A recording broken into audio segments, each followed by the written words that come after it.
د نجیبه فیض او راشد خان د ژوند لوی ارمانونه. نجیبه فیض او راشد خان خپل د ژوند لوی ارمانونه په ډاګه کړل.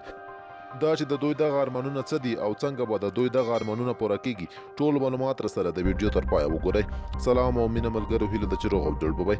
درنو کتونکو که چېرې تاسو زموږ چینل ته نوي راغلي یاست نو د مهربانۍ له مخې زموږ چینل خامخا در سره سبسکرایب کړئ. نجیبه فیض یوه وتلې ژورنالیست ده چې په ګڼ شمېر راډیوګانو او تلویزیونونو کې دندې اجرا کړي دي او دا مهال د اریانا ټلویزیون سره دنده اجرا کوي.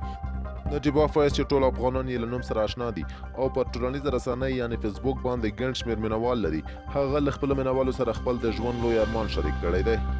نجیبه فیض د یوه سوال په ځواب کې چې کله به واده کوي وویل تر هغې به واده ونه کړي تر څو چې په ګران هېواد افغانستان کې سوله نه وي راغلي. هغه وایي په افغانستان کې سوله او د جنګ ورکوالی د دې له لویو ارمانونو څخه شمیرل کیږي او تر هغې به واده ونه کړي تر څو چې په افغانستان کې جنګ ورک شوی نه وي او تل پاتې سوله دایمه شوې نه وي. نجیبه فیض څه موده مخکې هم خپل پلارني ټاټوبې کندوز ته تللې وه او هلته یې له خپل پلارني استوګنځي څخه لیدنه کړې وه. له بله پلوه بیا د افغان کرکټ ستوري راشد خان هم خپل لوی ارمان له خپلو مینوالو سره شریک کړی دی. دا چې د راشد خان لوی ارمان څه دی په خپله به یې له ده واورو. ډېری ملي لوبغاړو ودونه وکړل، کوژدې وکړي. په د راشد خان مې څه وخت کوژده کوي یا بس داسې په نظر کې شته کورنۍ غواړي نه غواړي بحث روان دی که نه؟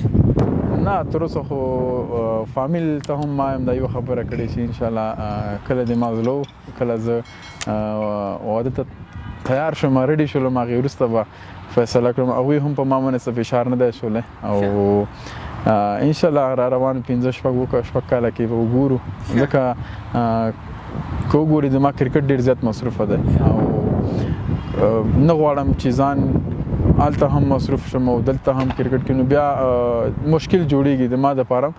نو فلحال همداسې یوازې ښه یم تر څو وکولی شم هېواد ته لاسته راوړنې وکړم، همدغسې په نورو هېوادونو کې هم ښه وځلېږم. نو هدف مې همدا دی انشاءالله چې کله هم یو مقام ته یو ښه سټیج ته د افغانستان کرکټ ورسېده او موږ وکولی شو چې نړیوال جام وګټو یا ایسیا کپ جام وګټو نو انشاءالله هغې وروسته بیا کوژده به مو شي، واده به مو شي.